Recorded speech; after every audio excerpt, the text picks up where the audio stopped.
देखिए, जैसे कि आप भली-भाँति जानते हैं कि आपको जो है किसी प्रकार के लोन लेनी होती है, तो आपको जो है सबसे पहले तो है बैंक ही संपर्क करना होता है।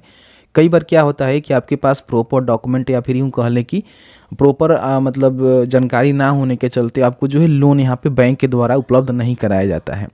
अब ऐसे में बहुत सारे जो है अलग-अलग कैटेगरी में लोन दी जाती है, जैसे कि आपका जो भी रिक्वायरमेंट होता है, जैसे कि जो भी रिक्वायरमेंट होता है उसके अनुसार आपको जो है लोन लेनी पड़ती है। जैसे कि मान लीजिए आपको एजुकेशन लोन चाहिए, एग्रीकल्चर लोन चाहिए, बिजनेस लोन चाहिए या फिर बहुत सारे अलग-अलग टाइप के जो है लोन होते हैं। तो अब यहाँ पे सरकार ने जो है बहुत पहले एक पोर्टल लॉन्च कर दिया हुआ है, जो कि केंद्र सरकार के द्वारा लॉन्च किया गया है, जन समर्थ पोर्टल। इस पोर्टल के माध्यम से आप जिस भी प्रकार के लोन के लिए आवेदन करना चाहते हैं, आवेदन कर सकते हैं। आवेदन करने के बाद आपका जो जानकारी है बैंक के पास जाएगा, फिर बैंक से वेरिफिकेशन वगैरह वगैरह करके आपको जो है लोन दिया जाएगा। तो इसके लिए जो है घर बैठे ही आप आवेदन कर सकते हैं, बैंक का चक्कर आपको नहीं लगाना होगा। लेकिन हाँ, जब आपका बैंक अप्रूवल का टाइम आएगा उस समय तो बैंक आपको जानी होगी। लेकिन फिलहाल आप लोन के लिए एलिजिबिलिटी अपना चेक कर सकते हैं कि आप जो है कौन से लोन के लिए एलिजिबल हैं और उसके लिए किस तरह से ऑनलाइन अप्लाई कर सकते हैं। इससे जुड़ी सभी जानकारी इस वीडियो में हम क्लियर करेंगे। तो प्लीज़ वीडियो शुरू से अंत तक लेकर जरूर देखेंगे, और वीडियो थोड़ा सा भी अच्छा लगे तो प्लीज़ भाई को सपोर्ट करने के लिए वीडियो को लाइक जरूर करेंगे। तो चलिए आज का वीडियो शुरू करते हैं। देखिए, सबसे पहले आपको जो है जन समर्थ का जो पोर्टल है, इसका लिंक हमने डिस्क्रिप्शन बॉक्स में दे दिया हुआ है, जहाँ से क्लिक करके आ सकते हैं। इस पोर्टल पे आने के बाद सबसे पहले देख सकते हैं कि यहाँ पे जो है 12 तरह की स्कीम अवेलेबल है, जिसके माध्यम से आपको लोन दिया जाएगा। और 5 जो है लोन कैटेगरी यहाँ पे है, मतलब कि अलग अलग कैटेगरी के माध्यम से आप लोन ले सकते हैं। और 200 प्लस जो है लीडर ऑन प्लेटफॉर्म यहाँ पे दिया गया है, तो इसके हिसाब से भी आप यहाँ पे देख सकते हैं, मतलब कि लेंडर जो प्लेटफॉर्म है वो दिया गया है। ठीक है, तो यहाँ पे सबसे पहले हम बात कर लेते हैं कि लोन का जो कैटेगरी है वो कौन कौन सा कैटेगरी है। सबसे पहले तो यहाँ पे एजुकेशन लोन है। अगर मान लीजिए आप पढ़ाई करने के लिए लोन लेना चाहते हैं तो एजुकेशन लोन ले सकते हैं, जिसमें एक स्कीम अवेलेबल है। ठीक है, उसके बाद यहाँ पे देख सकते हैं कि एग्रीकल्चर लोन के तहत अगर आप किसान क्रेडिट कार्ड लोन लेना चाहते हैं, इसमें भी एक स्कीम यहाँ पे है, इसके लिए भी अप्लाई कर सकते हैं। उसके बाद एग्रीकल्चर जो इंफ्रास्ट्रक्चर लोन होता है, इसके लिए 3 यहाँ पे योजना जो है अवेलेबल है, जिसके माध्यम से आप जो है लोन के लिए आवेदन कर सकते हैं। उसके बाद यहाँ पे बिजनेस जो एक्टिविटी लोन होता है, इसमें 6 प्रकार का जो योजना है जिसके माध्यम से आप लोन ले सकते हैं। और उसके बाद यहाँ पे जो लिवलीहुड होता है, इसमें आप देखेंगे तो एक स्कीम है जिसके माध्यम से आप यहाँ पे लोन ले सकते हैं। तो जिस भी प्रकार की लोन आपको चाहिए उसका जो है एलिजिबिलिटी आपको चेक करना होगा। जैसे कि मान लीजिए मुझे जो है एजुकेशन लोन चाहिए, ठीक है, तो मैं यहाँ पे चेक एलिजिबिलिटी के बटन पर क्लिक करूँगा। वैसे आपको जो भी लोन चाहिए आप उसको टिक आउट कर सकते हैं। पूछेगा कि आप जो है आपका लोकेशन कहाँ है, आप बिहार में इंडिया में पढ़ाई कर रहे हैं या फिर इंडिया से बाहर पढ़ाई कर रहे हैं, तो उसको आप बता देंगे। ठीक है, उसके बाद बताएंगे कि अपना जो फैमिली एनुअल इनकम है वो कितना है।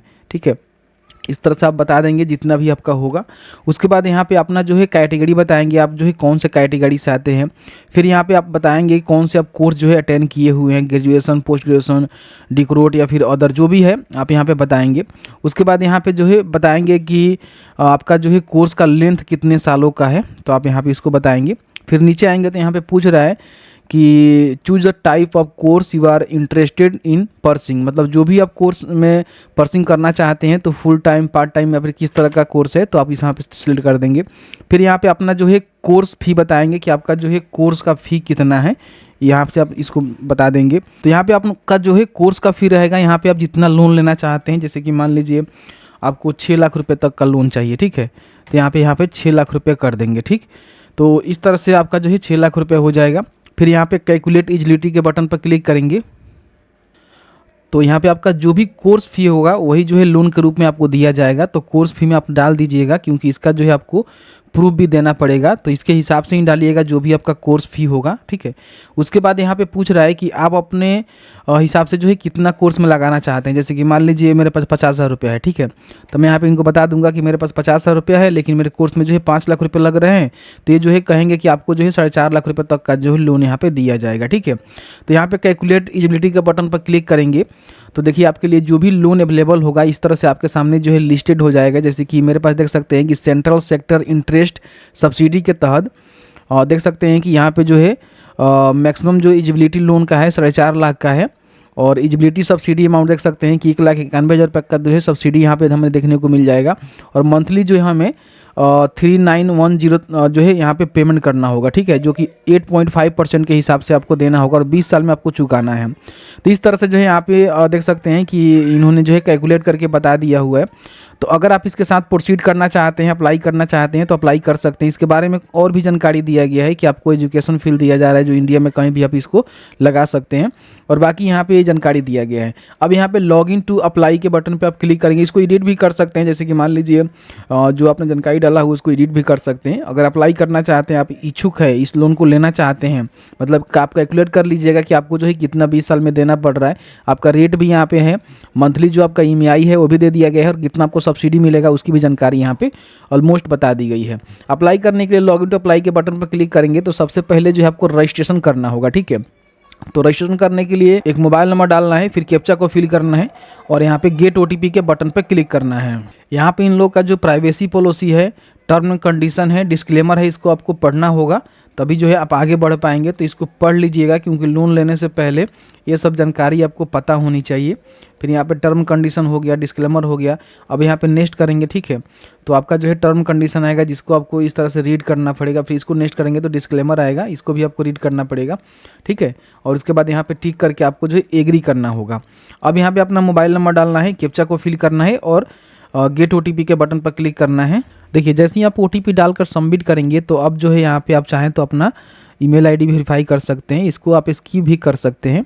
अब जैसे ही स्किप करेंगे तो आपके सामने जो है कुछ इस तरह का इंटरफेस आएगा। अब यहाँ पे आपको प्रोसीड के बटन पर क्लिक करना होगा। अब यहाँ पे आपका जो है पूरी जानकारी यहाँ पर देखने को मिलेगा कि आपका जो है जो एनुअल इनकम है कितना, आपने जो भी जानकारी दिया था उसके यहाँ पे, और आपका जो है कोर्स फी कितना है, आपके पास पैसे कितने हैं। उसके बाद यहाँ पे एडिट करना चाहते हैं तो कर सकते हैं, और इसी के साथ आगे बढ़ना चाहते हैं तो कंटिन्यू के बटन पर क्लिक करेंगे। कंटिन्यू के बटन पर क्लिक करेंगे तो अब जो है आधार, पैन कार्ड और बैंक अकाउंट का जो है डिटेल्स यहाँ पे डालनी होगी। जैसे सबसे पहले तो प्रोसीड के बटन पर क्लिक करेंगे तो फिर यहाँ पे इनका जो है आधार का जो है टर्म कंडीशन आएगा जिसको आपको देखकर नेक्स्ट करना है। फिर यहाँ पे इनकम टैक्स CBD का यहाँ पे आएगा, इसको देख लेंगे। फिर यहाँ पे उद्यम का आएगा, फिर यहाँ पे आपका जो है ब्यूरो चेक आएगा, इसको भी आपको एग्री करना होगा, ठीक है। और उसके बाद नेक्स्ट करेंगे तो यहाँ पे अदर कंसेंट आएगा, इसको भी आपको यहाँ पे देना पड़ेगा। और एग्री टू प्रोसीड के बटन पर क्लिक करेंगे तो अब जो है आधार नंबर डालकर जो यहाँ पे वेरीफाई करेंगे। आधार नंबर में आप चाहें तो आधार नंबर डाल सकते हैं, वर्चुअल ID डाल सकते हैं, आधार कार्ड को अपलोड कर सकते हैं। उसके बाद पैन की जानकारी डालनी होगी। फिर यहाँ पे लास्ट में जो है फॉर्म को फाइनल सबमिट करना होगा। फॉर्म को फाइनल सबमिट के बाद आपका जो लोन है उस सेक्शन के लिए बैंक के पास भेज दिया जाएगा, जो भी बैंक आप चुनाव करेंगे, क्योंकि आगे चल के आपको जो है बैंक का चुनाव भी करना पड़ेगा, और उस बैंक के माध्यम से आपको जो है लोन उपलब्ध करा दी जाएगी। तो जैसे कि आपने देखा कि मैंने जो है जन समर्थ पोर्टल के माध्यम से लोन कैसे अप्लाई करना है, किस तरह से अपना एलिजिबिलिटी चेक करना है, उसके रिगार्डिंग मैंने आपको सारा जानकारी बता दिया है। फिर भी आपके मन में किसी प्रकार का कोई भी सवाल होगा तो आप हमें नीचे कमेंट्स में कमेंट करके पूछ सकते हैं। जहां तक मेरी नॉलेज होगी आपको बताने की कोशिश की जाएगी। वीडियो देखने के लिए बहुत बहुत धन्यवाद।